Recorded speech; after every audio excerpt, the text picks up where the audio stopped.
That's it. Welcome to the Saints, the City and Me, a podcast sending audio love letters to and from the city of New Orleans. On today's show, we are joined by our favourite trotter, Sam, all the way from the glorious northwestern town of Bolton. In October of this year, Sam embarked on a monumental journey across the USA with his trusty pal, Alex. From Michigan's cold winds to Detroit's beats to Nashville's honky tonks, all the way down to New Orleans to see his beloved Saints. Sam truly embraced adventure, hangovers, and reversing his undercrackers. Fresh off marrying Bree in New York in September, Sam celebrated married life with a cross-country road trip and highly questionable hygiene choices. And speaking of cleaning up, how about those Saints taking down the Bucs on Sunday? Tyler Shough hit nearly 20 miles an hour on one of his touchdowns. That man had no business moving like that unless Sam's underpants were in the vicinity. Anyway, welcome in, Sam. God, I got through that. Jesus, I'm sweating like a... I've got to go back through WhatsApp to work out what the undercrackers joke was. I must have missed it. All right, yeah. Well, there you go. If you have to explain your joke, then that's just failed. Have you never heard of undercrackers? Do you not know what undercrackers I know what that is. are? I know what undercrackers are. I just assumed it was... Sam, do you know what undercrackers are? Sam would shit himself or something. I'm not going to lie. I don't know what undercrackers are, but... Well, underpants, undercrackers. Yes, but... They're underpants, yeah. Yeah. Sorry. And here is the North-South divide live in the UK. How are you, Sam, mate? You all good? Yeah, very good. Yeah. Thanks for having me on. Yeah, it's lovely to have you on. Somebody who doesn't even listen to podcasts. Wow. I did say to myself that I would start listening to some, and I actually have started out of respect for you both. Good man. Respect and pity. Yeah, someone's got to do it. Yeah, I think the pity comes first. Dan, what do you want to kick off with, mate? Just get into it, right? We spanked the Bucs. Well, I say spanked. Beat the Bucs. Wasn't expected. I think it was a pretty enjoyable game, right? Enjoyable second half. First half was a bit dodgy. But I think we all came away feeling relatively pleased, right? Relatively happy. One, we beat a division rival. And two, we see the QB do stuff that we hope we'd see him do, right? Yeah.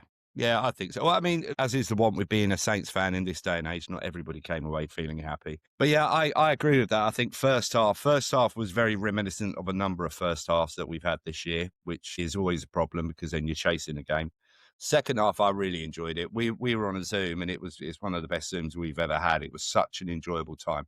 There were other reasons for that, which I don't think we can discuss on here. But no, it was a really enjoyable second half. And as you said, there are some key components of the team that showed up. Sam, what were you most pleased with, mate?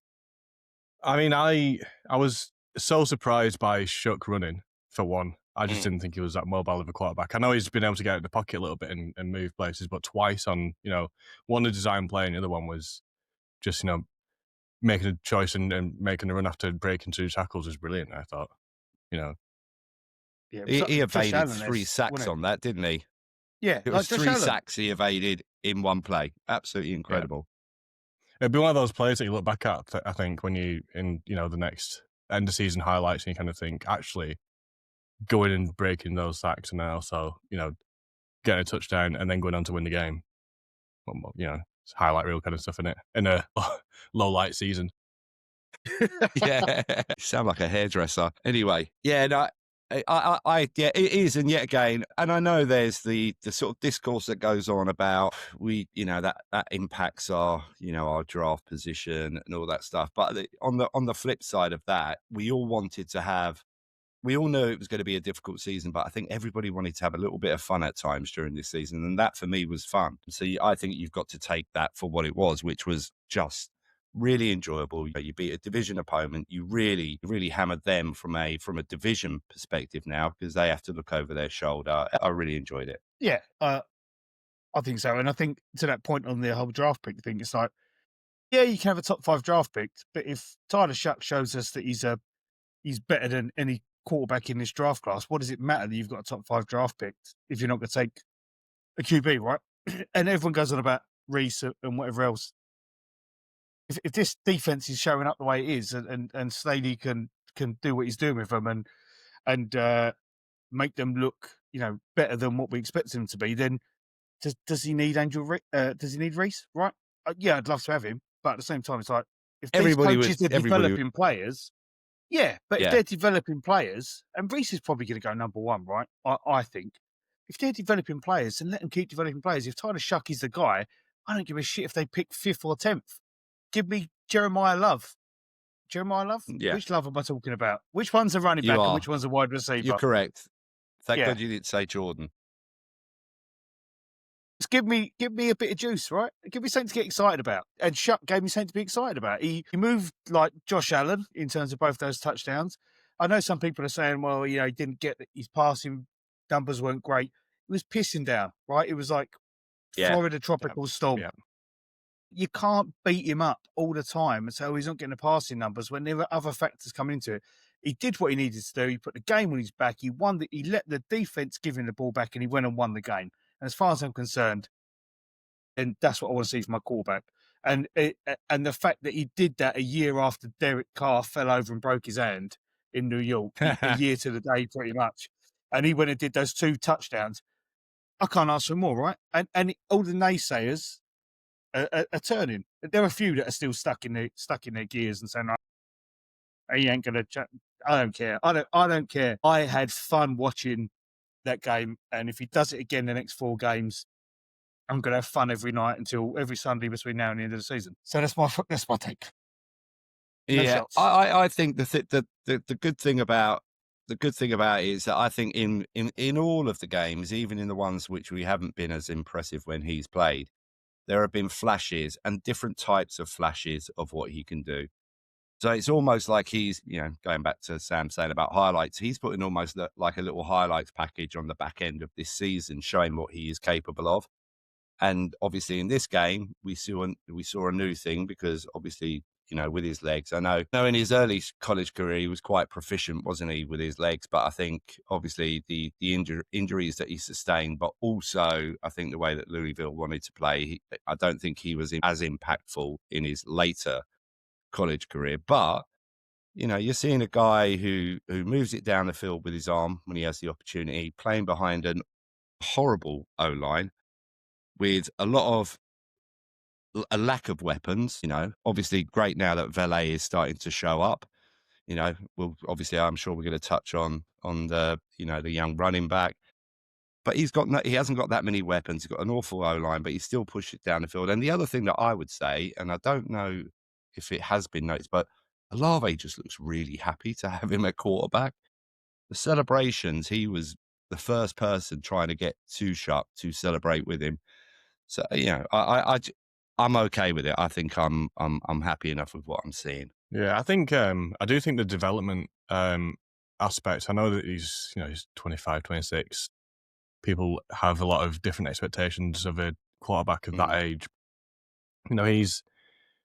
He's putting it together in an NFL environment, a professional football environment. It's harder to do that, I imagine, in your first year. But you look back at Josh Allen's first year.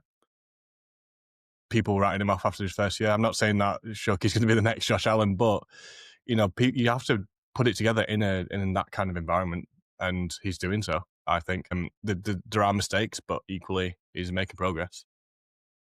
Yeah, I think there's been people who have said, I expect him to be further along as he's 26 as an NFL quarterback compared to a 21-year-old NFL quarterback. Well, or rookie, right? Well, I've got news for you, right? That 21-year-old has got as much experience in the NFL as Tyler Shough has right now. And we know that college offenses are completely different to NFL offenses. And we saw that when Chip Kelly tried to run an NFL college offense out of Philadelphia, it was a disaster, right? You can't, it's not something you can easily do. And it applies to QBs as well. And I think you're spot on, Sam. It's like, we've got to see that development is there and we're seeing it before our eyes, and just give him the opportunities, and it's gonna. I think the highs are higher than anyone expected. The ceiling on this guy, if they can keep developing, I think is top draw, and only those mistakes that he makes are going to be eradicated with experience, right? And his record, to your point, Sam, his record in his rookie season compared to Josh Allen's record is better. Statistically, is better than Josh Allen was. Yeah. I'm not saying he is Josh Allen, like Sam said. We're not saying he's going to be Josh Allen. Statistically, his record is better. So get behind him, right? just enjoy it. Enjoy it. And also, if we win the next 4 games, I backed him at offensive rookie of the year at 350 to 1. If he wins the next 4 games, I reckon I've got a shot at least catching out on that. Sam, it always comes down to what bet that Dan's had. Wait, Literally, it always does. It's way that it's usually Painford's game. I know you did, but it's normally major disappointment for Dan. But hey, fair play for backing you. Oi, get Charlie Smith's name out of your mouth for missing that field goal, because that cost me 30 quid. Yeah, I mean, look, yeah, again, obviously, you know, the debate about Tyler Shough is going to rage on for the, you know, obviously for the rest of the season and quite likely into the off season, because obviously there are people who still think we ought to be looking at a QB. I think I said it in our Discord. He's showing us signs. As you said, his ceiling could be pretty high, but I think he's already shown you that he could be a placeholder QB at the very least for the next 2 years whilst you build a roster around him. And over those 2 years, he may well develop into something where you think, and yet again, the age thing is just, you know, hey, look, we got Philip Rivers, who's attempted a comeback at 44. We're talking about a 26-year-old QB who, if he is a franchise type QB, is going to give you at least another 10 years. I mean, God, you know, 10 years. 10 years ago, we still had a Drew in the building. So that's a long time. So if you can get 10 years out of him, and the likelihood is you could probably get even more because, you know, obviously with the way that sports people are now, they can continue to play on. I've got no issue with the age. And yeah, if he's a placeholder for 2 years whilst you build a roster around him, fine. But if he's anything more than that, then I'll be absolutely delighted. But yeah. What about Matt? Yeah. I was just going to say, Matt Stafford is 36 right now. And look at the football he's playing. If you get 10 years at a Tyler Shough and he's playing to a level close to Matt Stafford, great pick, 40th draft pick. That has been potentially one of the best draft classes we've had. Top 3. God, yeah. Yeah. Well, I think I would say, I think at worst, barring injury and barring anything, you know, like that, I think at worst he's probably got an Andy Dalton career. Yeah, sorry. Yeah. Or a Sam Darnold might be the Dalton scale, so you're probably spot on there, Sam, to be fair. Yeah, we understand the confusion, my friend. We get it. We got it. We're on there.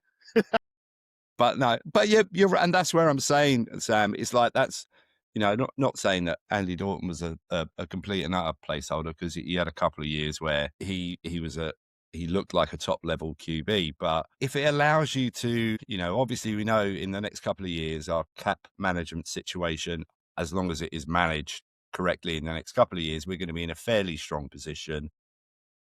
I think you touched on it there, Dan. The draft class, or at the moment, is looking very, very solid, which is a huge bonus. You know, if you can get something similar next year and you've got a QB on a rookie contract and you've also got a backup QB on a rookie contract, then yeah, it could, you know, it could be looking half decent. What other players caught your eye? For me, either or. Go on, Sam. For me, I reckon someone like, I mean, at the weekend, Granderson was unreal. I've always been a bit down on Granderson for no good reason, I think, because I think he's had a couple of definitely a few off games this year as well as, you know, in the past. And him coming in on Sunday was just, I think we've relied on him a lot this season so far, and I think we can rely on him a lot in the future. But it just puts the general highlight on the defense just playing out of the skin. Yeah, I think you probably want to talk on the defense a little bit, Dan, don't you? Yeah, I will when we get there. But yeah, I do think. Right. Well, I mean, you want me to do it now? No. I'm my segment. No, the whole Sam, touching on the point you say about Granderson. I think the one thing that over the last few years that people have sort of pointed at him is that his lack of consistency throughout season. He tends to. It always seems like he has a real dip in the middle of the season. I think he's had a little bit of one of those this year as well. And that's the thing, I think. And to be fair, he's spoken on it himself. It's not, I'm not digging him out. He has spoken about it himself and said that's probably the thing that he is key for him, is to be as consistent throughout the year, because he always seems to start fairly hot and he always seems to end in a really good place as well. But it's just that little section in the middle where he seems to have a little bit of a downtime, which is a real shame, because when he's hot, he's really hot. He looks like a really, really good piece to have on defense. I just think, as I said, he's spoken on it. He just needs to get to that level of consistency, because, for him and for us, if he could play as consistently as he does when he's at his peak, I mean, the guy would be getting paid a hell of a lot of money. So he just needs to find that consistency, I think. I mean, I think they've got, in terms of the defense, I think the front four, they appear to have got the rotational piece working quite well, right? Cam Jordan comes in, does all right. Granderson comes in, does all right. I think Chase Young's come in, looks good. I think they've got them rotating round well, and I think that's a positive, right? If they've got them working that way, and that's what you want. You want them to offensive lines not to know potentially who they're coming up against, because is it going to be Granderson? Is it going to be Chase Young? Is it going to be Cam Jordan? Is it going to be who else have we got going on the outside? Shepherd's going on the Chris Rumpf, or is it going to be one of the linebackers coming down, on the blitz? You keep him guessing. That's what you want. You want to keep him guessing. So I'm just trying to get the box score up so I can see what the players scored. Sorry, look at this podcast; it's amazing. The good thing about the platform we're on, Sam, is that it self-edits. So when Dan's doing a really poor piece of podcasting, hopefully it'll edit it out. How dare you? Do you know we didn't get any sacks against the Bucs? Did you realise that? I didn't realise that. No, yeah, I did. Yeah, Baker got out really a lot though. He was able to scramble out, even in places outside the designed runs. He was torn us apart, to be honest. That's what frustrates me about him, because he does it all the time, and you just think, fucking hit him. But we were talking on Sunday, weren't we, Dan? And it was like, obviously at the point, I don't want to go back to the sort of, which isn't very long ago, the even darker days of when we had Carr there. But obviously there was an opportunity where you could have taken Baker at the same time. And the thing is, we were saying, on Sunday as Saints fans, I think I really like Baker Mayfield. I like his attitude. I like him as a player. But obviously when he's playing against your team, sometimes he can sort of make your skin crawl a little bit. Bit of a Robbie Savage. But if he had come to the Saints, his attitude would have been loved in that city. Obviously, the way that he's played since he's went to the Bucs, he's been a really top draw QB. So it was just funny. Obviously, when you see him, you sort of think, oh, we may have had the opportunity to get him. But you're right, Sam. He's just he's not exceptionally fast. He doesn't look like he's really twitchy, but it's almost like half the time his attitude gets him out of stuff. It's like he's not scared to take hits. He's not scared to sort of confront people when he's running. Really enjoy watching Baker play, which, just shame he plays for a rival. Yeah, saying that, I'm just looking. Sorry, go on, Sam. I was going to say, just saying that, taking hits, Shough on that touchdown when he escaped the sacks. He just lowered his shoulder, went straight through. Yeah. Just but you could tell whilst he was on the floor, he was trying to take a couple of really big, deep gulps of air, weren't he? You knew that he was like, "Wow, this really is the game." I bet he was blowing out of his arse when he was on the floor. Yeah. One thing just about defense, I was looking at the stats. One name that I haven't heard mentioned on any podcast that I've listened to, right? Who do you think was second in tackles on the team on Sunday? I'm trying to think. Kool-Aid was number one. I don't know. Burgess. Howden was second in tackles, really? 5 tackles and 1 assisted tackle. So just 1 tackle behind Kool-Aid McKinstry. I haven't heard Howden's name mentioned once. No. In talking about it. And I think that's obviously people's eyes gravitate towards Sanka and Kool-Aid and whatever. But if your backup safety is getting those kind of numbers as well as your starting cornerback, and that's got to be a good thing, right? That shows that your defensive coordinator is cooking with what he's doing. Well, yeah. To be fair, you're absolutely right, because yet again, you're saying all backups, but currently we're playing theoretically all the backups in those safety positions, aren't we? So, for the way the defence have played in the last 4 years, and I think the stats were showing it about the improvement that they've had since last year to this year, and you're also playing with your backup players at safety, you're playing with young kids, and I'd bring Kool-Aid into that, because I think he is starting to really look like he's sort of reaching the levels that we would hope that he would. So you've got yet again, you've got a young nucleus in defence as well, in the DB area. It's all good. It's all good. Yeah, little shout out for special Carry on teams as talking. well. I've just got to go and open my door because I didn't realise how hot it is in this bloody. That's male menopause. That is. I was going to say special teams on kick returns. Obviously, we talked a lot about Mason Simpson, 54 yards on one return.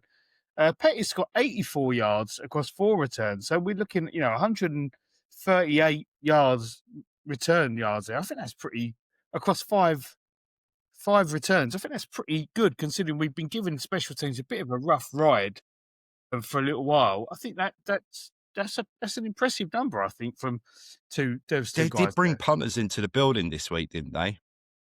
I fucking hope so. Did I see that report wrong? Yeah. I'm sure they brought. I hope so. They brought. I think special teams have rightly so been lambasted a bit or been shouted at this season. I think they play pretty poorly. I mean, a lot of that could go back to on the punts, like you say, and even groupie. But then you look at generally how they performed. It's not been nice to look at. No, it's been really, I mean, and obviously during the season you had a period of ups and downs with both the offense and the defense. But the one thing that you could be sort of was almost guaranteed was that special teams were going to be shit.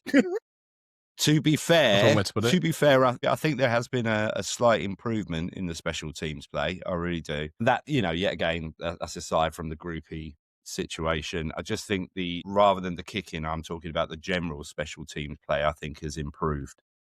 And yet again, if you're getting towards the end of the season and that the special teams is improving, you can see a little bit of improvement in the offense. Defense has improved, I think, immensely. Yeah, again, reasons to be cheerful, I think, and yet again, the DeMario post-game presser, I think yet again sort of indicates about, I know there's been a lot of reporting that there's a little bit of unrest here and there in the locker room.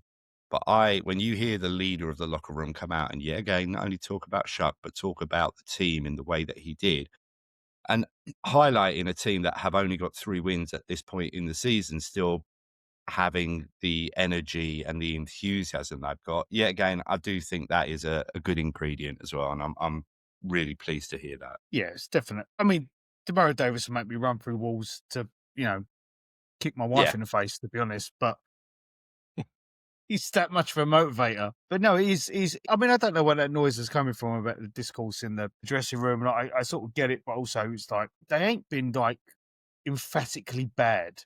Yeah, the Seahawks game wasn't great, and the Rams game. Dan, you know what? So I'm talking about the usual sort of narrative-driven type crap. And you know where that noise comes from, right? There's a subsection of the fan base who feel particular joy when they're not being successful. What the end game is to that, I will never know, right? What is the end game? I don't know. Change of ownership, change of management, change of everything. It's not going to happen, right? So I'd rather enjoy. Like I've used the analogy time and time again. Start playing golf, right? I'm awful at golf, but if I chip one onto the green and it's a good shot, that makes my day. And that's what I'm taking this season. Tyler Shough on those 2 plays made my day, and we won the game. It's like just enjoy those moments because the sum of the parts, and stuff like that. It's just enjoy the little bits because it's going to be a long season. We knew it was going to be a long season. We have a laugh in our WhatsApp group. We have a laugh on Zooms. You have a laugh in Discord. And we know who we are. Sometimes don't have a laugh in the WhatsApp group. And I think everybody's... everybody currently on this pod can be a reason why sometimes it goes a bit tits up in that WhatsApp group. We will all hold our hands up that we are instigators in dialogue which can be antagonistic, but not in a malicious way. There's a little glint in our eye when we say it, a little bit of humour. Yeah. But And You get my point, I right? think and to be fair, I think the most prolific one of the three of us is the chap who currently on my screen anyway is sitting in the middle. But yeah, but Sam, that's your personality. It's like sometimes you're a very big wind up merchant, and it is funny. Look, We've all spoken. three I of think us I've are. even spoken to you I'm not about going it, to Sam. dig Sam out for it. Yeah, no, but I said to Sam as well. It's funny because you obviously when you haven't met someone, and it's no different to a WhatsApp group or when you're in a work environment, you get an email from somebody, and you can never truly understand the context of what their personality is, and that was the thing, obviously, with yourself, Sam. Obviously, now I've met you on a number of occasions, but I just didn't know at first how I should take you. I didn't know if I should take you seriously or not but there are also times where you mix. You do mix the serious with I do appreciate that, but like I think a lot of the time, you can come across in that particular group and you can be quite abrasive, but a lot of the time it comes from a place of love anyway. But it's funny because like you talk about the highs in the season, and we've had a lot of the same discussions in that group of this is what a rebuild looks like.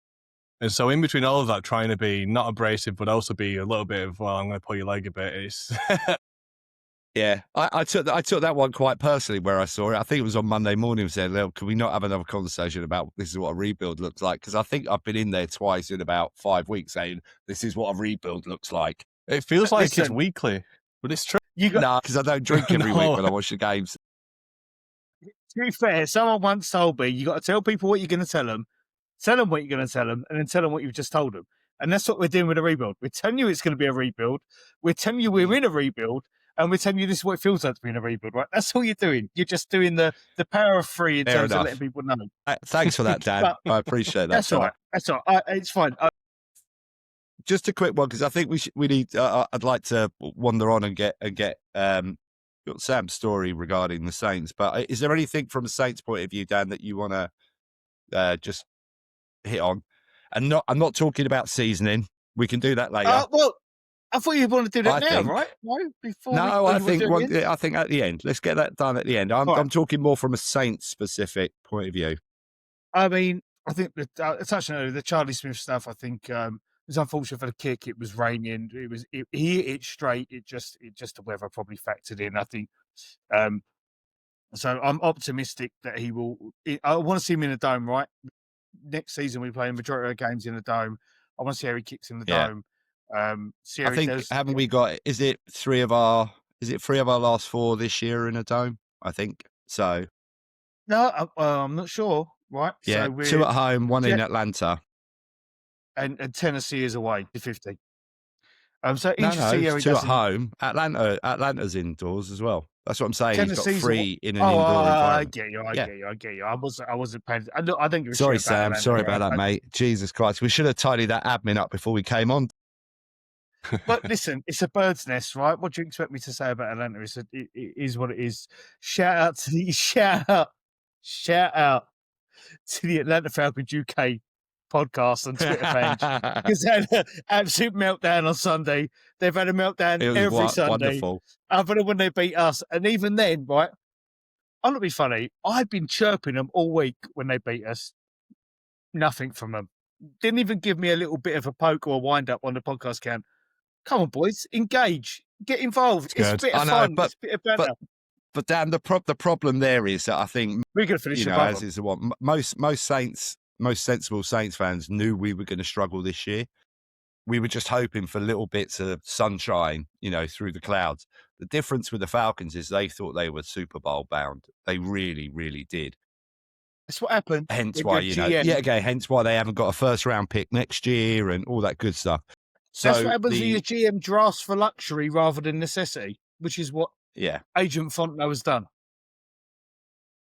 I think that's it until the season end for me. Yeah.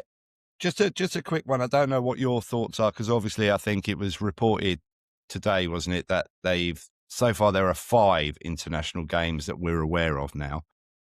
Obviously, as Saints fans, we're really, hoping that we get a game in Paris next year. So Munich have got 1, London's still got 2. It's Melbourne and Rio. obviously Ireland have one this year and Madrid. I mean, I think they'll go back to Ireland, although because obviously previously that was Steelers driven, wasn't it? Like not saying the Yeah. team were driving it, but obviously the fan base. But I just think from all of the people that I know who went, God, the difference between the experience in Dublin and Madrid were miles apart as far as the sort of the stadium and game day and everything. Ireland did it superbly. I think there are a lot of people, and you know, our boy Alex was there. So, and I think there's a lot of question marks over the way they actually dealt with it on game day. So what are your expectations about next year? I'm not challenging that comment, but I think from But what I heard, Madrid, what I heard, Madrid, the stadium was amazing, but the getting in was pretty shit, right? That's what I was referring to. Tottenham. Whereas Dublin, I think the overall experience within the city was fantastic, but I think game day wise, there was some question marks. And I think in the defence of, is it Croke Park they played at? Was it Croke Park? Yeah. Yeah, it In is. defence of Croke Park, I think a lot of that was driven by the NFL not releasing tickets in a timely manner on a secondary basis, more so than anything to do with Irish fans. I think that the Jags will be over again, so I think that'll be a sixth game. I think they'll play in Madrid again. I think they'll play in Ireland again. I haven't seen them back away from a market after they've gone there, so I would expect another 2, so maybe 10 games next year. Maybe Paris if Stade de France has got signed off for what they needed, and then maybe somewhere else. I think 10 next year. But like you said last week on this pod, Charlie Smith being on the Saints, if he's still on the Saints next year and not on the practice squad, could open up the Saints in Dublin. You know, if they so wanted to go that way, and equally they could do it back to back, one in Dublin, one in Paris, if they wanted to. I mean, that'd be I mean, the thing. Really. I think that's a really good point, Sam, because obviously, as you said, we sort of touched on it where you've got to strike where the iron's hot, and the whole Charlie Smith thing at the moment, we know that Irish NFL fans are sort of going, you know, quite rightly, getting very excited about the fact that one of their own is actually, you know, playing in the league. And I do think that if the Saints are in talks about going to Paris, and as you were saying, Dan, if it gets signed off from a stadium perspective, if it were me, I would just say, look, let's do. Well, who was it? Was it the Steelers that did it this year? They had the back-to-back games. Was it the Steelers who did Dublin? Then they came over and did London. No, which team was it? A team Vikings. Vikings. It's the Vikings. Yeah, sorry, Sam. Yeah, they did They did Ireland, then they did London, didn't they? So I just think if you got the opportunity, if you're that driven to grow your international fan base, and again, I suppose they can't make decisions now because as much as most UK and Irish fans want Charlie Smith to be the kicker of the Saints, hey, he might not be next year, and so then you've made inroads, and then suddenly those inroads will just explode in your face. I mean, selfishly, if they play in Ireland and then play in France, I would imagine there probably would be a period where they would spend in the UK. I would imagine, just from a facilities point of view. If you can maybe leave Ireland and practice for a couple of days in, you know, I don't like London Colney or something. I don't know, Twickenham, wherever it is they practice. Right, there's opportunity to have good facilities. Play there, Dan, because that's just over there. London Colney is just there. But one thing I will say, right, and I was looking at this, no team with rights to Ireland doesn't have rights to the UK, right? So from our point of view, there could be, selfishly, right, if they're going to give Ireland, they might go, well, we'll give you the UK as well. And then all of a sudden, from a UK market, French market, Irish market, that's fantastic because 3 countries in such close proximity to each other, it's pretty fluid how the team could operate between those three countries. So I think, you know, jump on it if it's me. But I definitely, I mean, if they've been talking about them doing back-to-back games for a couple of months now, and I think Charlie Smith could be the key to that. Yeah, quite, and absolutely, there's an absolutely valid reason to get him over to Dublin. I mean, God, you know, if that were the case, as Faith said, good luck getting a ticket for that game, because if Charlie Smith is going to be playing in Dublin, then you're going to be paying through the arse for a ticket. But, you know, I'm we'll pulling make it out work. my Ancestry.com results to show that I'm 33% Hey, Irish. look, this surname Casey, I haven't got an O on the beginning of it, but you can't get much more Irish than that. Oh, listen, my DNA says I'm more Gaelic and Celtic than I am English. So let's go. Let's go. Well, I've got my Irish passport. Did you find that as well, Sam? He only found that out after Brexit. Yeah, same actually. Yeah, because I was desperate. There's me to having a say, chip at Dan, and Sam's like, "Nah, I'm in the same boat, son." No, I knew, but I didn't bother until after Brexit. But I did. I was going to put O Nagalski instead of just Nagalski as my name. Deed poll change to make it look a bit more. Yeah. All right. I think it's time now. Dan, I'm going to let you ask the question because normally and this is the old school question that we used to ask, and we're now going back to the old format of podding. So, Dan, crack away, my friend. All right. So before we talk about your trips over this year, Sam, was it for you? Was it the Saints or the City that led you here to this fandom? The Saints. So I guess to start from the beginning, I didn't really know that New Orleans was a city. Saw the Super Bowl or the game before it, the championship game. Couldn't quite remember, but the Saints. I think it must have been the one before it because Brett Favre turned over 1 million interceptions and turned over the ball 6 times. Yeah, I was like, well, I'm not going to support them. Good choice for the team and the dodgy QB. Yeah, from exactly. a personality point Although of we view. weren't squeaky clean in that. But I picked a team at that point. I was a 15-year-old watching the football. All right, stop showing off. 1 a.m. or whatever, and then went on to win the Super Bowl. So I kind of picked a team off the back of that, and rightly so. But yeah, it was part of that was Tracy Porter, just to pick sixes. I was like, didn't really know what was going on, but I was like, that's pretty cool. Yeah.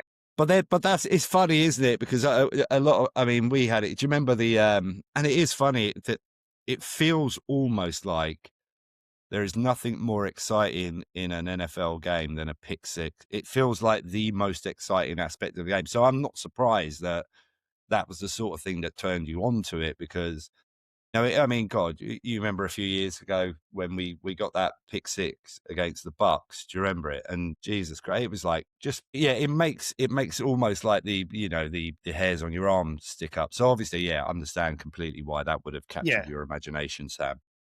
I think that's something. You're not the first person to say that either, Sam. I think Charlie Dunn, RIP, his Twitter account, he said a similar thing, right, Mike? He said like, "There's nothing more exciting in football than a pick six because it is a complete 180 on what's going on in the game. You can't really see that in any other sport. So as a youngster getting into the NFL and then seeing Tracy Porter do that twice, so this is I completely get it, 100%. I did say to a group of Saints fans in one of the Discords, they kind of asked why a Brit, they're all Americans, why's a Brit following the Saints? And obviously there's more of us, but I kind of said something to that effect, I'd followed since those games. And then one of the responses was, I can't believe you didn't know that was going to be the peak of the Saints and everything else is going to be downhill since. We've had some great seasons since, but... And I was like, yeah, actually, it's a fair point. I had no idea at the time, just completely oblivious to it all. 4 years, Charlie. We were talking about rebuild earlier. Charlie. 4 years, mate. We're all right. Yeah. Fuck me. All right, old man. It was because honestly, he's getting old. Because Sam. It was because you were talking about Charlie and he's got. You were the he's got a lot. It was the RIP Twitter Charlie thing, and for whatever reason, Charlie was still in my head. Don't give me. You're checking your list, and you're checking it twice, and it's thrown you off. No, I can assure you, I'm not. But yeah, that's it. Just quick going back to that one. That was quite a shock that Charlie's Twitter got suspended. I think he did get to that point. I think he said to us, didn't he? Twitter had just got Twitter X. It just got a little bit too much for him. But, for I think a number of people out there will be wondering where Scottish Who that is. And unfortunately, if you do listen to this and you don't know, he's been suspended from Twitter and apparently doesn't look like and he's he ever doesn't know back. why. He doesn't know why Yeah. either. There's no reason behind it. So if you know, if you're the one who dobbed him in, don't be a grass. Let us know. Come on. Snitches. Probably that Snitches. Atlanta Falcons UK. Yeah. Yeah.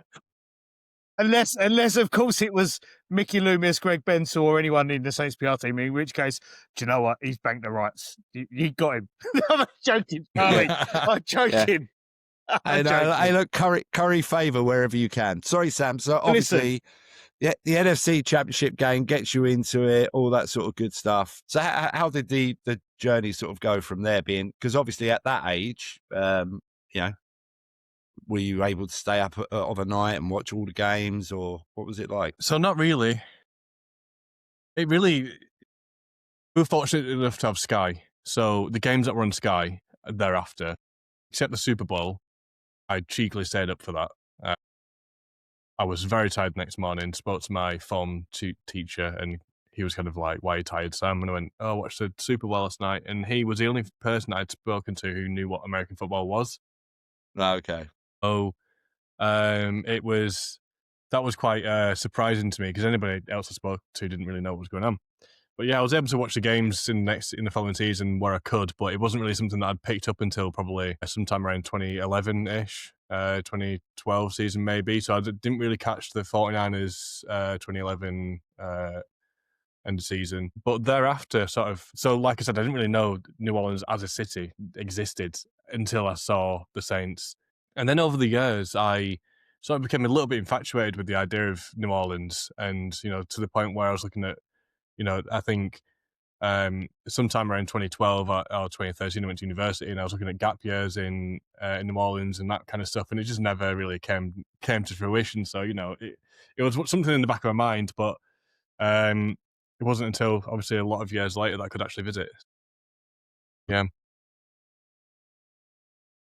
Obviously, sort of, you went through, obviously, you were saying, like, obviously, in the Discord that the guys were talking, that was peak Saints, but obviously there was a period just after where he was still into it and we were still peakish Saints. And then we had, funny enough, when you look at them and we consider them down years, which they were, 7-9 seasons.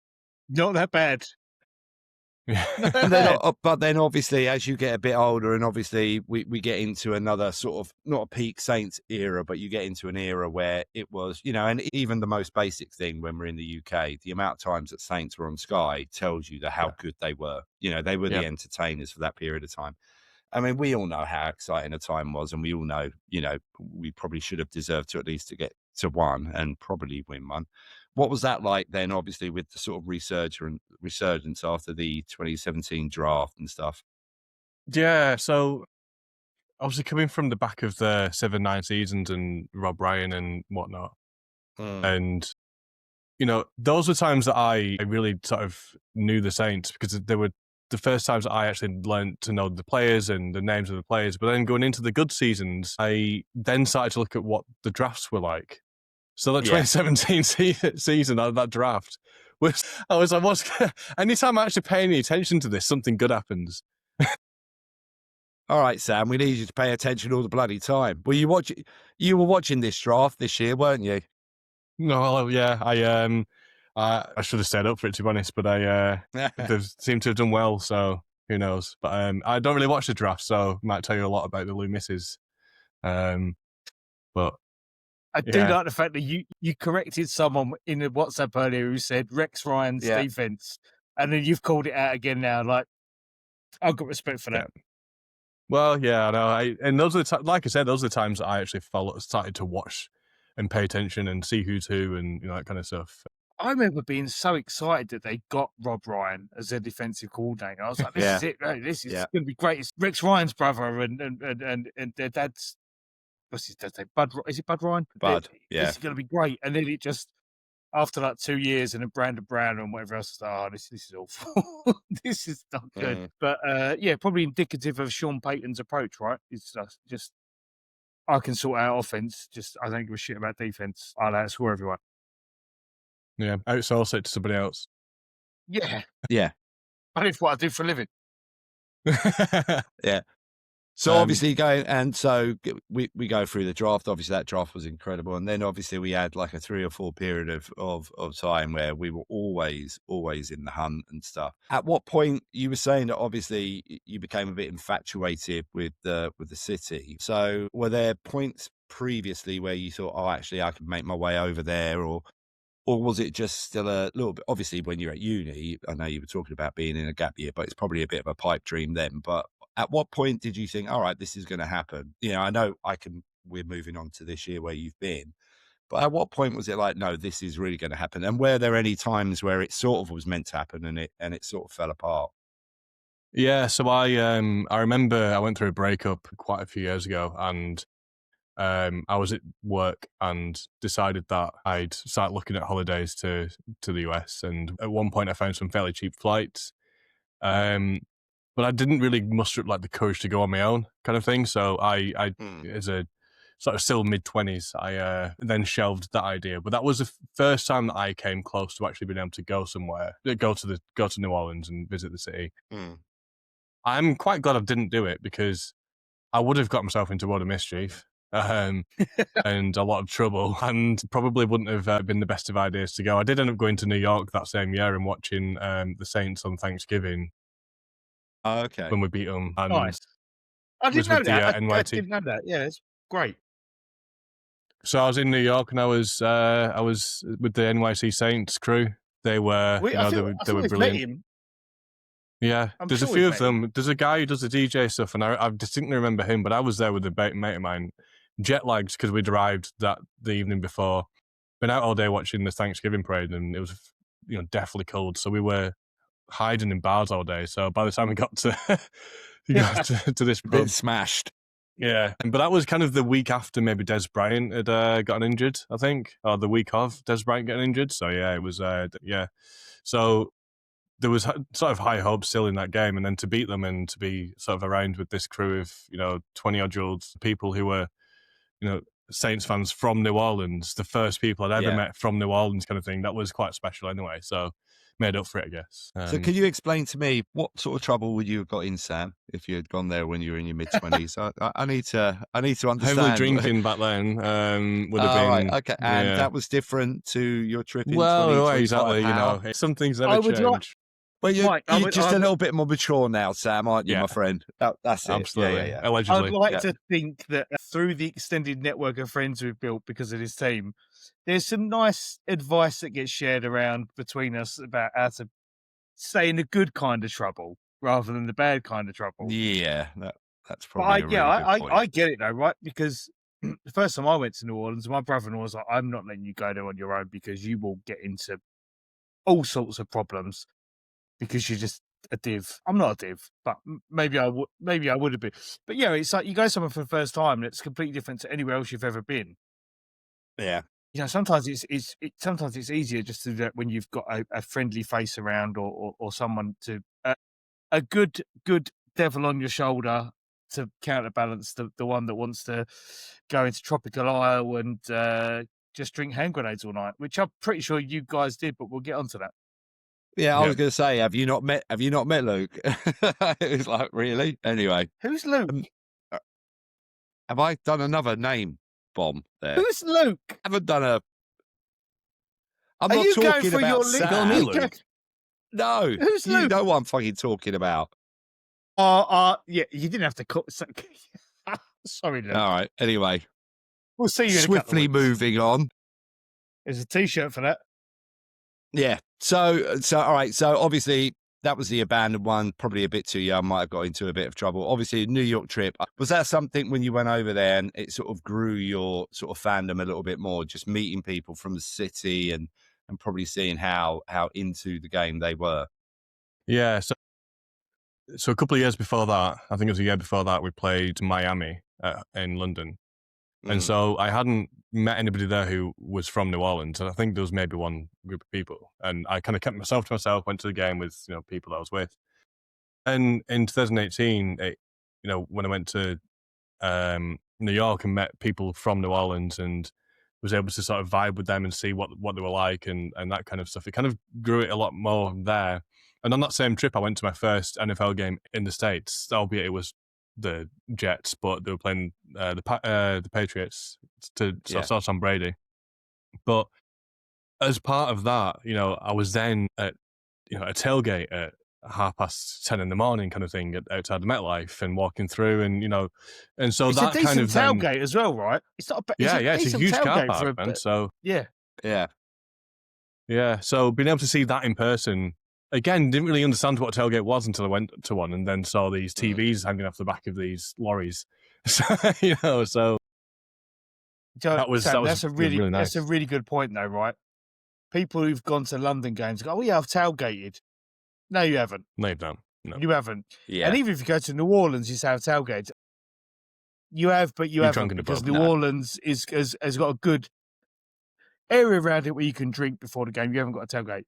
You go to someone like MetLife or Lambeau or Orchard Park. That's proper tailgating, where they've got. And me and Mike, we experience it. People inviting you in, they're barbecuing food up, they're giving you booze. It's like, that's proper tailgating. And when you experience it, you're like, I want more of this. This is fantastic. It's really communal, even if you're an away fan. I think for a lot of them, especially when you're British, they love it. They love it when you're British. The way that we did do a tailgate in Michigan, which I'm sure we'll get onto, but that was a proper tailgate, and that was exactly that experience. It was walking around, create a beer with us that we'd picked up from the shop.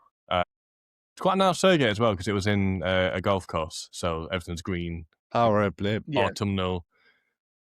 Playing whatever that game is with the bag, kind of a cornhole. Cornhole. Yeah, being very bad at that. We call it bag in the hole.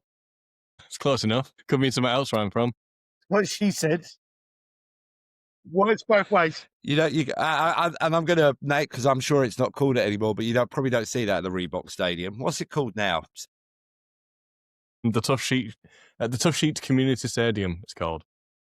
Okay. And it means nothing to anybody even there, so yeah. Okay, fair enough. All right. Yeah. So obviously you've been to those. So I suppose it ought to jump to now, obviously, at what point did you, so obviously your trip over, or your two trips over this year, how did that all come about? Because obviously one of them had a more important section to it, which was done in another city in America. So what was the whole thinking behind that?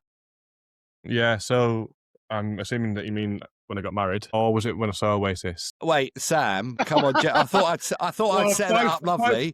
I hope your wife never listens to this. No, I'm joking. Jesus H. Christ. I didn't mean your trip to fucking Michigan. Well, the actual trip was planned because we were going to watch Oasis, and then we got married on there after that, and that plan came about a long time afterwards. But I couldn't not go to New Orleans when I was that close and was in my current state of mind, and that with someone who I love. This goes back to what I mentioned earlier about not going to New Orleans back in 2012 or 2017 or 18. I was able to go to New Orleans and enjoy it, and the first time being there was just really magical. I got to experience it essentially on my honeymoon. So when we were looking at the schedule, when I was at Glastonbury when the schedule came out, and I was kind of scrolling through, and it came out and it was a home game, I was going to go to a game regardless of where it was. I was at that point. I've been a much larger fan in my more recent years, so I was going to go wherever they were playing, and thankfully they're playing in New Orleans, and it ends up being an amazing sort of 2 weeks. But yeah. So that obviously going back to the times when you were in your mid-20s, I can't really go. It was nice that you went. I'm assuming that your good lady wife is a responsible adult, or am I wrong? Well, there you go. There's an example of this. So and I'm sure we'll get to this shortly, but the Saints game that went to, the Cardinals game, Corey from the 23 podcast kind of had met us the night before, whilst I was with Michelle and a couple of others. And he kind of said, "Oh, well, there's 2 tickets next to me. Do you want to come?" So I did. I said, "Yeah, we'll come with you," because I hadn't had tickets at this point. So I gave him the money and whatnot. Afterwards, I was just riding the high of being in the Superdome when it was still quite a good atmosphere. You know, it's the first game of the season. There was, the Who Dat chant was like, I was nearly crying, didn't end up crying. And then at the end of the game, I was crying some more. And, I was riding the high of just being there. There was one point I walked past a sort of a trooper, I think, as they might call them in the stadium, and I was crying. I was like, can I just have one more look at the pitch? It was like wiping my tears off my face, snot's coming down my nose, and so like at that point, my missus was like, "Yeah, it's a bit gone here." So we left, went for some drinks afterwards, and I was walking trying to find hand grenades later in the evening, and my missus was like holding my hands, like, "Stop falling over the curbs," because the curbs and the roads aren't the best in New Orleans. So I was like stumbling over and walking around. So she's a lot more sensible than I am, let's say. Yeah, it sounds like it. Yeah, so it was, again, the right person to be with that situation, going to my first game and whatnot. Would have been a wreck if I was just there drinking all morning and, would have been even worse. Mate, but it is incredible. It's like, and I mean, Dan's been there a number of times, actually, and some of it is because of post-alcohol stress.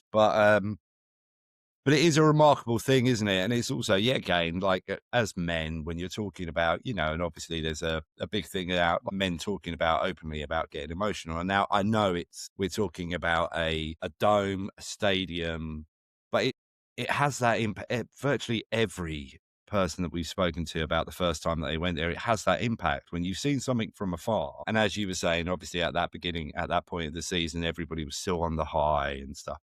And it is quite incredible how emotional it makes you. And yet again, every time I go there, I get quite emotional. Maybe not to the levels that I did the first couple of times that I went there. But we had the situation with Dan a couple of years ago where, as I was saying, post-drink stress. But you got very emotional again, didn't you, Dan? And it's incredible how, like, a theatre of sport can sort of have that impact on you. And I think it's wonderful when especially men talk about that. I really, really do. Yeah, and I think one thing that frustrates me, and I'm talking about British football or soccer, is when British fans are like, you can't get excited. You're not a real fan. You're not from here. You're from South Korea, or you're from Mumbai, or you're from. No, they can, because I know they can, because I walked into the Superdome and cried because I didn't think I was going to get back there, because I went there in 2019 and then COVID happened and I didn't know when I was going to get back there to see the Saints game, and I got really upset from being happy that I was there. So don't condescend people and saying you can't be you can't be emotional about seeing a Premier League game because you're foreign. Because I've experienced it myself. Sam's just articulated how he experienced it. Mike, you've experienced it. And I think people need to recognise that men do get overwhelmed by things that they've built up such anticipation about getting to do, something they're passionate about, something they love. And I think you need to celebrate that. Like, I'm not doing this for a clip. I'm not going to clip it. But you do need to celebrate it, right? Celebrate what people enjoy. Men, women, children. Celebrate it, because that's what brings people joy in their life. I've been boozing today, so I'm gonna shut up now because I've had a few. No, but it's true. It's true, right? It's true. But you're absolutely right, and it's almost a level of gatekeeping, isn't it? And we do see that over here especially with Premier League football, soccer, is that fans try and gatekeep it. Now, look, somebody turning up, as you were saying, because quite often it will be from sort of, maybe a Korea or a Japan, where a fan's, a massive fan of a Premier League team in this country. And that can be for any reason. Obviously, your team with Son used to get a lot of people who wanted to come over, and that's how they bought it. But yet again, we were talking earlier about the Saints getting international marketing rights in Dublin because of Charlie Smith. Is exactly the same point that we're talking about here with someone like Son, who plays for Tottenham, is an absolute superstar, and people want to go there. It'll be the same with with Irish fans. If Charlie Smith if he's with the team for the next 10 years, unbelievable the amount of Irish fans that will eventually go to that city. And we all know once you go to that city, it's like, oh my God, this city is incredible. I love it. I mean, there's a part of the city called the Irish the other Channel. Point I was going to make. My other point about that whole thing is, yet again, part of the reason why I think, and you can't clip this now because I'm going to say go fuck yourself, is the amount of money that it costs people to go to these things. It's not a cheap, easy thing to do. And obviously, Sam, we'll get onto your trip, which was obviously a lot of a bigger trip, and it all costs money. And if somebody is willing to sacrifice and pay that money to go, how dare you try and gatekeep? And also in this day and age, take bloody videos of people and post it on a social media page, taking the piss out of them. Just do one with you. Like your life must be so sad if that's the only gratification from life that you get is mocking somebody else who is passionate and has spent money and are supporting your team, by the way. The gatekeeping point is kind of really valid because there's just such a difference in culture between here and there. Whenever I've been to the States and spoken about me being a Saints fan, nearly everybody I've spoken with is like, no shit, wow, that's great. They kind of up it and they big it up, and it's a complete polar opposite of what we're like here. So, yeah. Sorry, Dan, you were saying, buddy. I was just I said you've probably revealed our political leanings in the WhatsApp group by all three of our opinions on being inclusive and stuff. But I was going to say, to Sam's point, like, you've had this as well, Mike, right? You've had this as well, right, Mike? How many times you get pulled up about your tattoos and stuff? People go, hang on a minute, you got a British accent. Yeah. But you've got a New Orleans tattoo on your arm. Yeah. Well, how does that happen? Because I love the city. And then it opens a dialogue and people are like, oh my God, I didn't even know people in Europe knew that this city was not new. You know what I mean? But you get on going. People are like, no, thought you only knew about Sam, Katrina. It's like, no. Sam, to your point, and absolutely right, is that when you go over, and it's not even just New Orleans, if you go to America in general, even if you're going to see the Saints, if you then sort of say, no, I'm a Brit, but I'm a Saints fan, they become very inclusive. And we've spoken about it on a number. I mean, you mentioned Corey earlier, and we're talking about people and friends that we've made in the city because we are international fans who love the team that they love. They embrace you. It's not like it is over here. And don't get me wrong, what we're also doing there is tarnishing everybody with the same brush, because I'm sure not everybody is like that. So we also have to bear that in mind. With NFL, all my social media is pointed towards NFL, and I've never ever seen a video of an American fan mocking an international fan because they support their team. And that's the bit I don't. Their team, not an opposition team. Their team. I've had that a couple of times, though. People say, thank you for supporting our team. I was like, are you saying our team? Or our team as in your team? I've had that a couple of times, but that's... As soon as they realise you're not a tourist, as soon as they realise you're not a tourist who's just turned up and you're actually a fan, the demeanour changes completely. Yeah. Anyway, let's go back to, you've sort of touched on a couple of areas. Obviously, you were talking about when you came over with the good lady, and she obviously was your guardian. She was making sure you didn't get yourself in too much trouble.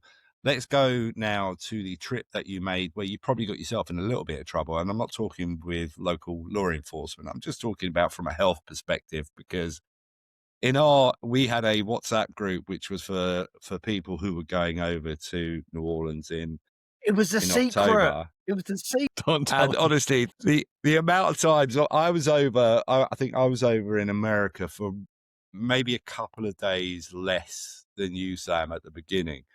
But the amount of posts that were being put up in that group by you when you were shit-faced somewhere in America was incredible. Ann Arbor, Detroit. I know. And then the amount of posts where it was like when you woke up in the morning and you were never drinking again was simply incredible. But anyway. Or I'm glad I've not shit myself. Yeah. I've got the video of him doing Oasis in Nashville. Maybe it's a good chance for me to intersplice it in the recording. We'll see if I can work the tech out. Well, I've also got a video, a rather remarkable and strong video, and we will get onto that, of this young gentleman also doing a Beatles song on Bourbon Street. So I got time for that. Which Beatles song was it? Sam likes a karaoke, don't you, my friend? Absolutely, yeah. Twist and shout it was. Yeah, it was. Charlie would have liked that as well. Dan, it was a strong version of it. Strong? Anyway, I like it. Sorry, Sam. So obviously you've been to America in September. You've done your first Saints game, which was great. Obviously, you got to, as you were saying, that was sort of the honeymoon with your wife, and that in itself is beautiful that she was able to share that first moment with you. Obviously, you then make a decision to make another trip. Firstly, what was the reason for the second trip, or had that already been planned? And what was that trip like? Because you extensively, as sort of Dan touched on, you sort of extensively travelled around the States. Yeah, so the second trip was planned not too long before the first trip, but I had earmarked, I think, like maybe some others had, because for whatever reason, the Chicago game. And a mate of mine who was going to come along, unfortunately couldn't come anymore. And so this was before we had planned or paid for any of the trip. And so I asked a really good mate of mine, Alex, if he wanted to come to New Orleans. I just kind of said, what do you say about coming to New Orleans in October? And he went, well, yeah. And I was like, okay, well, that was easy. And then that turned into, well, what about if we look at the games beforehand? You know, Detroit, and he's a Lions fan, so Detroit were playing at home. So I was like, well, we've got to go to Detroit. And then LSU kind of came through the woodwork after a little while, and so we decided to move our date slightly and go so that we could go to a Michigan game in Ann Arbor. So, like I say, I was getting drunk in all these nice cities, you know, or not so nice cities when you look at them, and having a great time. But yeah, we decided to also drop into Nashville on the way down because it was halfway in between. And it was just, you know, we'd kind of said afterwards we would have been able to do the things that we did or meet the people that we did along the way, because we met loads of great people in all those cities who, you know, they were all very, very nice people, and they were all looked after us, or, you know, we're chatting with us for hours in an evening kind of thing. We never would have been able to do that if it wasn't just us two. You know, you're more approachable as a duo than you are as four. And so, you know, people give Americans quite a bad rep, I think. You know, we talk about generalizations, but they do. Yeah. The number of people that we met on those trips was, you know, who were just great people. I don't think we met anybody who was a bad person in any of those cities or places. And it just goes to show, you know, if you start speaking to people, even if, you know, thankfully for us, it's easy because we have a bit of an accent. It's a bit of a novelty for a lot of these people, but they're happy to speak to you and happy to share stories and tell you which way the shop is and, you know, all this kind of stuff. And you kind of forget about that in the current world kind of thing. And it's really nice to be able to go and do that. So we were quite fortunate on our trip. Similar, Sam, when I was in Charlotte for work, and I was on my own. So I'd go into bars and restaurants on my own and just start talking to people. And you have the most fantastic conversations with people because you are on your own, and or you're two, and people feel more inclined to talk to you than if you're a bigger group and they think, leave them alone. And you just learn. I think people say to me, oh, you go on about culture, but you go to America all the time. So, yeah, but America's got so many different cultures. And actually, when you start speaking to people, you learn about the different intricacies of the makeup of the United States. And it's the same as if someone was to come and talk to me and assume that I'm exactly the same as you, Sam, and we've grown up 250 miles apart from each other. That's different, right? You meet someone from Manchester whose life's been completely different from someone from Liverpool, and it's 30 miles apart. And I think that's the key. You start talking to people. And if you get in a situation where you can talk to people, you learn that America isn't the place that the media portrays it to be, because deep down, those people are good people, and they just want to talk to you and converse. Sorry. Even the bad people, the ones who I don't necessarily share the same opinions with, we're all people that were still nice people, you know. Yeah. We could have a cordial conversation. People were saying to me before I went to Detroit, "Oh, be careful," you know what it's like in Detroit, and I had none of that experience. At times, you do feel a little bit unsafe, but I do in Bolton or Leeds or Manchester or London. Yeah, exactly. It's literally no different to anywhere else. I get it in London all the time. It's a bit of a dodgy street. I've taken a shortcut down. I better pick up my pace. Yeah, but so absolutely. you find people who are so different. So but as you say, and it's, as you're saying, when you and Alex were together, when you're in a two, it's sort of less intimidating for people to come over to you and all that sort of thing. If you are in a group of 3, 4, 5, maybe, you know, it feels almost like intimidating. But you and Dan both, I think, succinctly said it. The moment and we talk about this all the time on this pod, don't we, Dan? The amount of people, especially in New Orleans, like, you know, I've been over there on my own a number of times, and you just never without conversation. wherever you are, because people are just very interested. As you said, the novelty of someone with a British accent or sort of helps, I suppose. But the same thing that you also then said, that it doesn't seem to matter whether or not people view them as bad people, or maybe have a different view on life, or people are still people. And if you're just going to have a conversation, people will just show you who they are, without getting into the, sort of the weeds over there. So the difference is, I was just going to say, Mike, the difference between there and here is people in America will tell you that, and they'll openly tell you, and you know where you stand. Whereas here, people won't tell you people that, beat around the bush. and it'll be a little bit disguising who they are. Whereas in America, it's like, this is who I am. Let's move past it and have a conversation. Whereas here, it's always within the subtext. I will say there was a really good example of this. Not people telling you that you're wrong, but of people being interested in who you are and what you're doing. When we all arrived in New Orleans, which was that Thursday, I think it was. Yeah. We'd gone to meet at little bar on Gravier.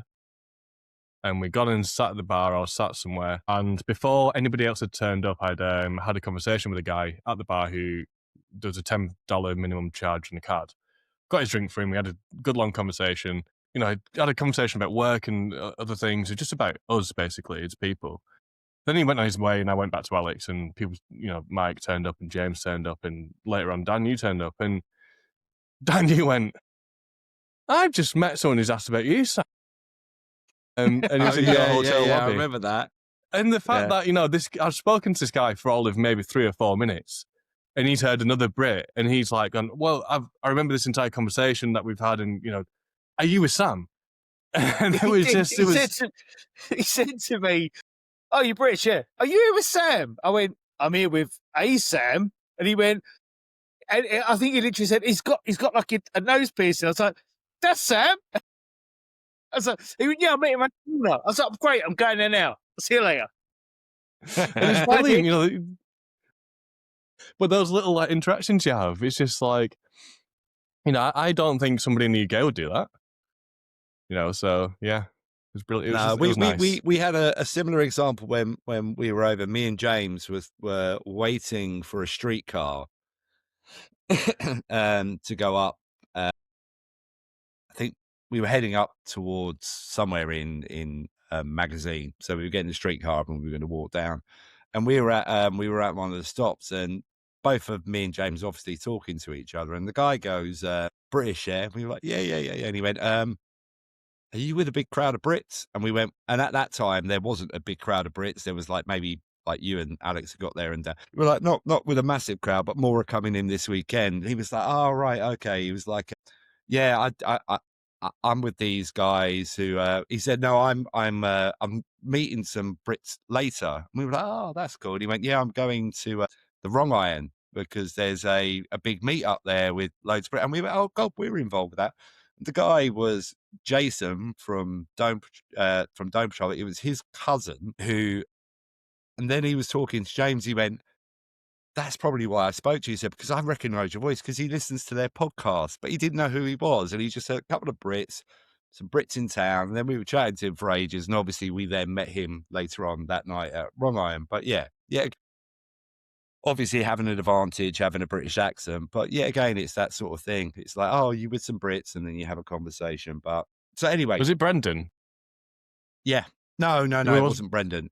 Okay. No, Brendan's a good guy, though. Yeah, Brendan, I'm sorry, I've got really your flag, by the way. Yeah.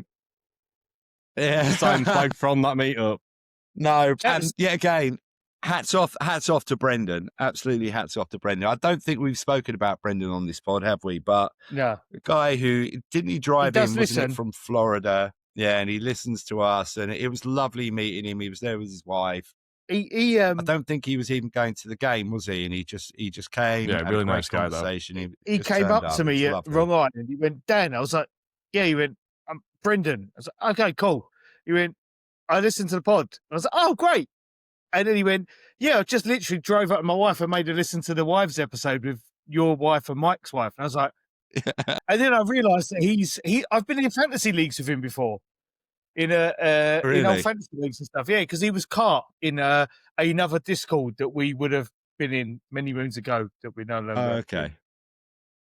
Swiftly moving on. Swiftly moving on. All right, so I'm gonna slightly jump back because we jumped forward. So obviously, you and Alex, obviously, you was talking about going to Chicago with your other friend. Then suddenly, Alex and you were like, "Yeah, we're gonna do this." What was that trip like for you? Because obviously, you went to the Michigan game, you went to Detroit, you had what seemed like a wonderful time, even though post game alcohol meeting people, you sometimes felt like you regretted it. What was that whole experience like for you before you got to New Orleans? Yeah, I mean, that was fun. It was Alex's first time in the States, so he didn't really know what to expect. We were jet lagged, had made a plan to get to Ann Arbor early doors so we could get some breakfast, get to a tailgate and enjoy ourselves. And, the first day was a bit of a shock, I think, for both of us because we both were tired. We were struggling a bit. But then heading to the Detroit game, we walked around Detroit for the first time on the Sunday, and the marathon was on, so it was kind of everything was up in the air a little bit. But we walked around Detroit, and that was one of those moments where you kind of think it's not as bad as people say. And it was such a characterful city. We saw so many great things, and that kind of really put a good sort of, it set the week or the 10 days that we were out there for really up well, because we had a great day the day before in Ann Arbor, had gotten into Detroit, spent the day around Detroit. The next day I went to the Lions game. I saw Mike Evans get injured on the pitch there, which everyone was like. And there were these two young, impressionable lads. They must have been about 18. It was one of their first games. And I was like, shouting about Mike Evans, like, "Fuck Mike Evans!" And they're like, "Fuck Mike Evans!" So it was a brilliant little do. I mean, I don't wish it on anybody, but Mike Evans can fucking. I think I messaged you the difference between Dan Campbell and Dennis Allen. Dan Campbell got Mike Evans injured the week before they played the Saints, and Dennis Allen was injuring Saints players the week before the Saints game. It's like, come on, you suck, dickhead. Yeah, but yeah, it was a nice little part, But you know what, Sam? I was going to say, Detroit, like New Orleans, is a city that's been written off by a lot of people around America and the world. Yeah, absolutely. And you actually see that the people who make up the make it better than the outside persona is projected. It's like, you're good people here. Yeah. There's a lot of that, and we popped into a little independent store just before we left. I can't remember the name of it, but it was in Corkside, and we were having a chat with a lady there who runs it. They sell sort of stuff, merchandise and things that's made in Detroit, about Detroit. And she was saying that Jason Kelce had been in the week before, or a couple of days before, because he was doing Monday Night Football for the Lions game, and we were like, "Oh, we could have just been with Jason Kelce," kind of thing, and this, we walked past maybe at that same time. But she was saying, like a lot of the people that I'd spoken with in Detroit, everything about Detroit is, come up since their current mayor's come in as an independent. He's really, made a lot of positive changes to the city. He's knocked down a lot of the abandoned houses, and he's building out the plots again. And people are like looking at it as this is really up and coming, and it's good because it's not gentrified up and coming. It's actual people who have been in really bad positions for a long time are up and coming, and it's really nice to see that. Yeah, it's they're great. They're doing something for the people, aren't they? Yeah, without the gentrification, which is a thing that it damages local people's neighborhoods and stuff, right? Yeah, simple and culture. Yeah, absolutely. So you did that trip, and then you come down to Nashville. Was it like a gradual?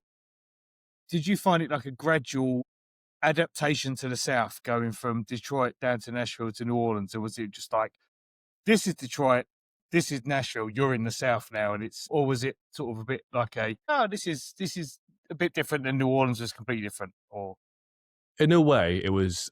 I was sort of in the deep end. So when I'd left Detroit, I was feeling quite unwell. I came down with a bit of congestion. I wasn't feeling too great. I did manage to find some sort of decongestant at a drugstore, and had those. But I hadn't planned on drinking when I arrived in Nashville. I thought I'm gonna have a nice, easy, quiet night, 'cause I'm just not feeling it. And I walked into the hotel that we were staying in, which had a bar that was manned by the same person who was doing the check-in process. And so there were 3 people sat at the bar. I walked in, and this lady goes, "Yeah, I know you. You're banned." And I went, "What? Banned isn't a name." And I went, "Oh," and she went, "No, you're banned. Get out." And I went, "No, like you're joking." And I was like, "This is weird." And then I thought, nah, she's pulling my leg. She's not saying that I'm banned, but And I went, "Good one." And she went, "No, you're banned. Get out before we call security. Like, do I need to call security?" And I was like, "Wait, hold on a minute." I always put Americans as being that kind of banter kind of thing, and I sort of backed off and I went, "Oh right, I'll leave then, I think." And then she went, "Nah, you can come in." And it was a nice. And I had these 3 lads sat at the bar staring me down like I was a dead man. So it was a bit of a culture shock. That's brilliant. A little bit of southern bants, but as you're saying, but also as you're saying, the guys at the bar thinking, if he's banned and he kicks off, we're gonna fucking do him. Yeah. Could still carry state, man, or open carry, I think, Tennessee. But I was gonna say it's open carry Tennessee. Yeah. Yeah. Did you did that help with the congestion as well? Yeah, so I went upstairs, had a shower, and then went straight back downstairs to have to sink a million beers. And that was the same night that Oasis on karaoke happened. So she must have scared congestion bike worked its way from Sam's nostrils all the way down to his arsehole pretty quickly. Well, that same lady who was on the bar. Nose. Oh, I've shit myself. Yeah. Wouldn't be the first time. But that same lady ended up taking us to those bars where we did the karaoke. So, it was really nice. Yeah. It ends up being a really nice evening. We just had a really good laugh. And yeah, so the hospitality you could tell was a lot different than it was in the north and where Detroit is in Michigan. And still not quite where. I think the kind of banter is different in New Orleans. I think you have, like, from what I felt like I had in Nashville, a very sort of almost British style banter, because that was my experience. And I didn't quite experience that in New Orleans. So yeah. So obviously more about being called baby. That's what I like. Yeah. Welcome. So you were obviously, because we know that you weren't feeling great, and and it's funny, it's like Maggie, who is the mum of our group, when she was obviously worried and trying to give you tips and stuff to help you out. You had you were in Nashville, was it for 2 nights? 2 nights, yeah.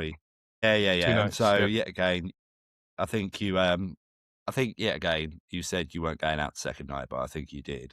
Yeah, I've said that every night that I was there, I think. Yeah, you did. I know you didn't go downtown, but you stayed local and you had a great night. Yeah.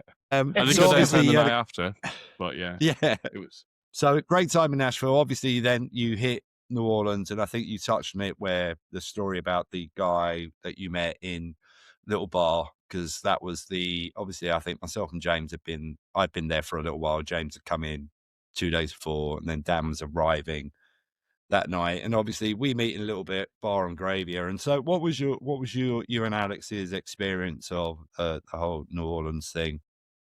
I think we both loved it. I loved it for different reasons than my first visit. I felt I was a lot more, I was being less sensible, I'll admit, and maybe I was being the time before.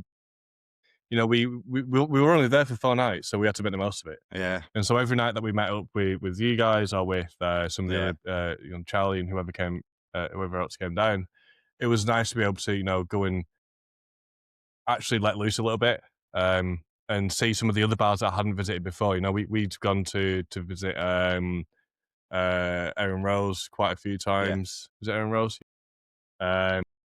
I think it was nightly. I think you have a bit of an infatuation with it, Mike. I honestly, without a doubt, I do. But but yeah, not a complete and utter one, but I do. I like to normally, if I'm there, if it's set right, I like to go there for a couple of drinks, and then I'll head off up to maybe Frenchman and spend the night up there. And then normally my hotel is on the other side of Canal, so I sort of head back that way. He'll finish off and then Copper Monkey in there somewhere. All right. But could just point out, and yet again, let's get this right. You're saying about my infatuation with it. we were there, and I do remember somebody put the call out to go and get hand grenades, and it was you. So don't No, make me out to be I was in bed. I was in bed. Yeah. Well, I had to experience the hand grenade for the first time, so I didn't get to go when I went with Fiona. Yeah. I saw the light of what my better half was telling me and decided that I was actually going to go home. So this time I was like, well, we've got to go and get a hand grenade. And then everyone was like, let's go get a hand grenade. Yeah. So that was great. But also going to, is it John Lafitte's? Lafitte's bar? John Yeah, Lafitte's is the best bar. It's my favourite bar. Yeah. Those Oh, little no. cherry Yeah, bombs, exactly. man. Those, they're dangerous, but they're But great. it's not a good thing when you've been drinking for a long time and a fairly long time. Then you decide that you're going to go and get a hand grenade, and then you're going to go and get a purple drink, and then you're going to carry on drinking later because you go to another. You can't go wrong with We a went to- purple what was that? drink. It's the perfect refreshment. Sam, Purple you're going to have drank, to help me I'll out say. here. I can't remember because of my age. What was that bar that we ended up in? You know, the one where we were in the courtyard at the back, and there was music. Absolutely, you couldn't actually be in the bar because the music was too loud. Do you remember that one? Where was If it? you don't worry about it. I don't, It yeah, was, I like- don't it was remember. just off Bourbon. Yeah, yeah. So we ended up. But look, you had a hand grenade. What were your thoughts on it? I really liked it. I was surprised by it because I like a hurricane, but I think hand grenade from the tap is just better mixed. I think you can get Yes. a hit and miss hurricanes. You know, it's a bit of a cop out because there are so many different drinks, and you know, people going about how drinks in New Orleans in particular are even extra strong. But a part of that poison is the fact that they are so tasty. You know, the purple Yeah. drink, unreal, a great flavor for drink, just generally. It The same with is the hand grenade, the same with the exceptional. hurricane. So, yeah, I do love it. I mean, I love American grape flavored food and drinks. Yeah, black grape. And it tastes nothing like grape, right? Let's not beat you around the bush. Americans, grapes don't taste like that. I prefer the taste of your grape sweets. John Lafitte's purple drink, the grape flavour is spot on for my palate. Unreal. Yeah. Yeah. Perfect. What about the It beers, is, Sam? yeah. Because I know I built up Jucifer for you, and you messaged me and went, "It's no different to this brewery in Leeds or Bolton." Any beers that caught your eye in New Orleans? Yeah, fair point. Yeah, I mean, I actually do like a Jucifer. But I think there are so many sort of flavors that you can get out of hops. I think a lot of the same IPA is going to taste the same, but Yeah. you know, I And am we've got partial such to a Jucifer. variety here, haven't we, as well? Like, Yeah. variety of IPAs. I will say that because I prefer traditional English ale. So for beer, Yeah.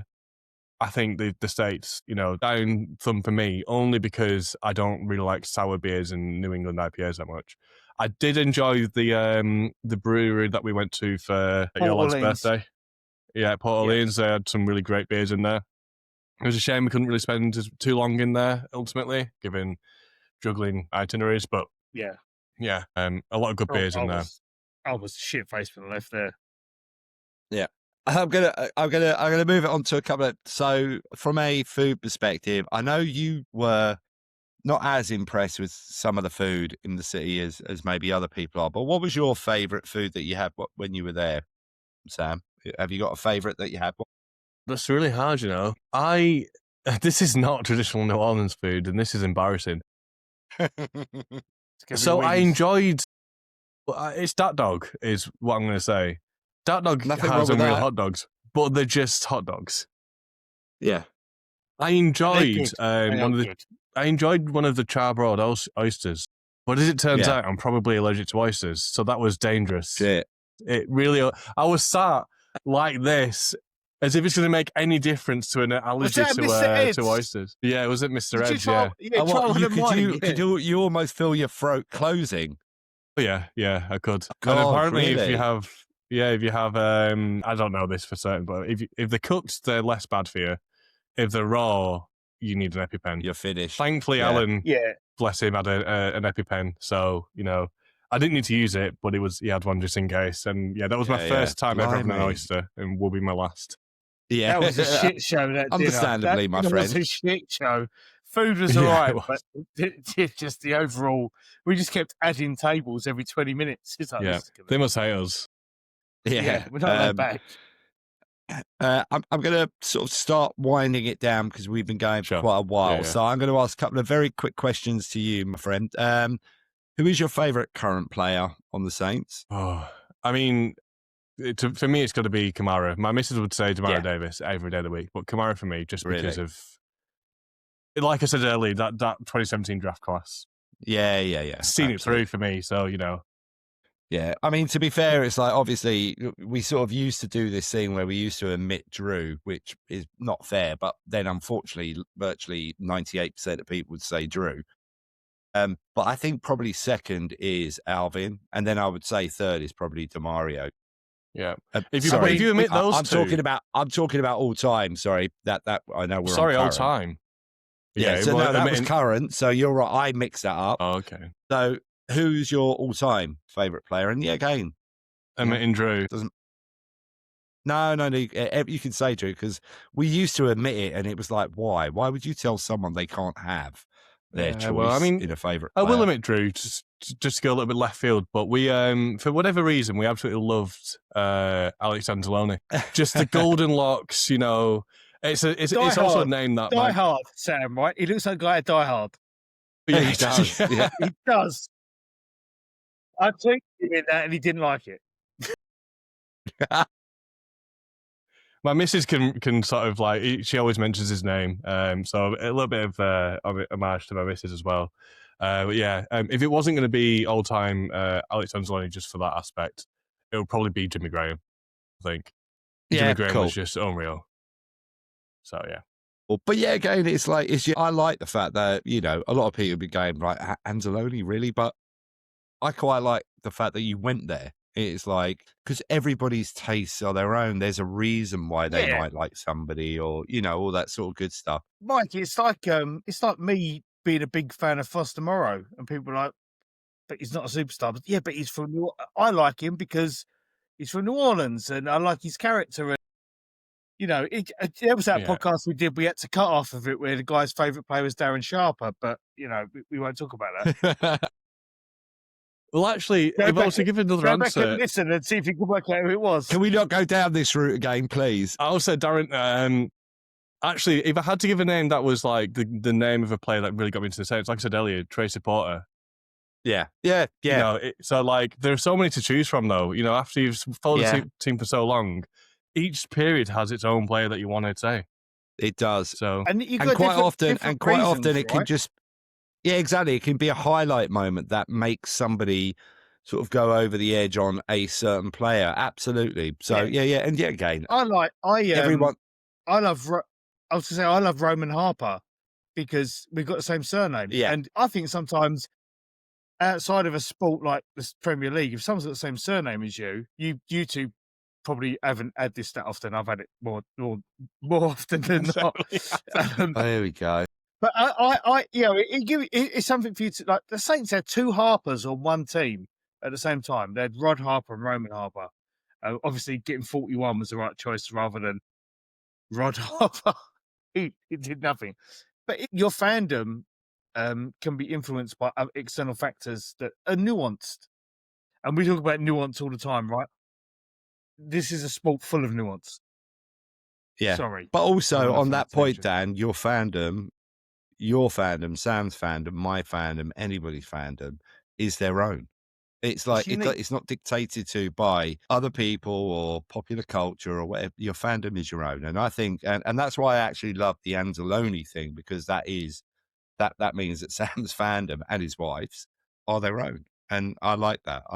Right, he's handsome, Anzalone. All right, are you going to clip this, Dan, and send it to him? I might. The final question on this part, Dan Shough, the final question on this part is, apart from the Falcons, which team in the NFL do you dislike the most? Vikings. All right, okay. Is there a reason, or is it just a general dislike? I know a few Vikings fans. They're all bitter as out. The most... I could say the Bucs, right, because of the Mike Evans, but it's a bit of a cop-out because the Vikings have fucked us over a few times. We fucked them over a few times. So, I hate the Vikings.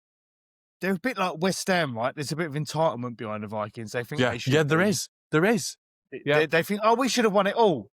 But No, you shouldn't. If Vikings you've never not been good sacked enough. David Moyes, it would be a different story for their franchise. Kevin O'Connell ain't got shit on David Moyes. And on that one, I will allow you to clip that and at somebody we know. Send it to Charlie and Mark Daly. Right. So, Dan, we're going to go down. We're going to go now. We're going to end it, and I'm going to ask. And I think I'll ask you first. Or actually, I'm going for where's the seasoning. Sam, do you want to go first, or will you go after Dan? Because normally Dan does this poetic thing that nobody can compete with. So I don't know if you want to tell us what your seasoning. Yeah, what was your seasoning, my friend? So my seasoning from this week, at least, was Devon Neal, and we've quite aptly talked about hand grenades, and I feel like it's, especially in this game, he's a bit like a hand grenade. You can throw him in there, and he can make some plays, and he's really impressed me, particularly the past couple of games. So yeah, he's my seasoning. Nice, like a Danny Stutzman gets the party started. Chuck a hand grenade in there, watch it all go off. Hey, well, there seems to be a theme. There seems to be a theme developing, which is when we talk about seasoning, it's like, can we have a tray of Danny Stutzmans? And now can we actually go to the bar and get a Devon Neal, please? I think I think the Saints should be listening to us. The Saints should be listening to us. There is a PR explosion going on here. Anyway, Dan, what's your seasoning, my friend? So my seasoning this week is Brandon Staley. I have no idea where this is going. You don't know where it's going. So you know when you have dinner and you got your leftovers, and your missus goes and says, "Right, I'm going to take the leftovers and I'm going to rehydrate you and make you a new dinner." So that's what Brandon Staley's like with Dennis Allen's defense, right? So he's been rummaging through the fridge. He's grabbed those leftovers, and you were going to throw those leftovers out, right? You were saying, let's just cut them, get rid of them, chuck them in the bin. We don't need them anymore. And then he turns them into something that's technically edible, right? But then each time, every week, he takes those ingredients and reuses them. He makes something better. And he's adding a season you didn't know was in the kitchen, right? And he makes you wonder, Dennis Allen had access to this seasoning, but he didn't use it. And, no salt, no pepper, no Tonys. But there's Staley, bit of MSG, using the same ingredients, dishing us up a defense, which is delicious. Cooking, top 10 defense in the league this season, top 6 pass defense in the league this season. Brandon Staley is cooking like that gift with a geezer with a wok, and he's going at it. Brandon Staley taking my leftovers, Dennis Allen's leftovers, and turning them into Michelin star. There you go. That's it. So Sam, well done, Dan, well done again. Sam, you can see why it's like a deliberation of whether you want to go after him and before him. So anyway, right, mine's again. I'm not drunk, by the way. I'm gonna go for the obvious one, and I'm gonna go for a slightly different type of seasoning. But mine is, so between October and February in South Louisiana, you can go out and you can kill squirrel and you can cook it and you can eat it. So basically, Tyler Shough is going out with a shotgun. He's going to pop some squirrels. There's going to be a roux-infused stew that we're going to get on the boil, splash of red wine, maybe some mushrooms, a little bit of crystal, and we're going to knock it back. So basically, Tyler Shough is my squirrel-infused stew. So that is me, and the seasoning is crystal, and we're going to be all good. And anybody, my boy Steve, my boy Shane, obviously Dan and myself will know that there is a relatable joke in there. I'm Bruce. Yeah. Oh, well, no, I think Bruce might have disappeared at that time. But anyway. No, he was still Tyler on there. Shough is Tyler Shough is my squirrel stew. Sam, we'll tell you about a joke afterwards. I'm not repeating it on this podcast because I don't want to get cancelled. No, it wasn't even a joke. It was a conversation. Sam, thank you so much for coming on, my friend. Really, really appreciate it. And thank you very much for being on for so long. We sort of, when we went back to this format of it, we were like, we have to be a little bit more strict about the time that we take. But obviously, me and Dan have had a couple of beers. You know what I mean? It sort of goes a little bit. I've been out all day. Been out all day. We know, says the meme. Here's the thing, right? If you're still here, 21st of December, Passaic Avenue, Waterloo, Saints Jets, come along. Anyone's welcome. We're going to watch the game. We're going to have a good time together. It don't matter where you are. If you can make it to London, join us. I want to give a shout out to Corey, Di, Jane, Max. Basically, I'm doing this to see if they're still listening. If they are still listening, dickheads. If they're not, I'm going to know because you're not going to comment on it. So if you listen to this point at the end, you get a gold star. And also, Shucking Around the Christmas Tree t-shirt on our Fourth Wall site. Please go and have a look. Saint City Me, Instagram, Twitter, everything. I'm advertising because, yeah, we need the followers. YouTube, a lot. But yeah, anyway, random. We want to keep doing this. We're desperate for your followers. Desperation is a wonderful makeup on you, Dan. But anyway, on that point, who dat? Lovely. Cheers, Sam. Thank you very much. Cheers out. Who dat?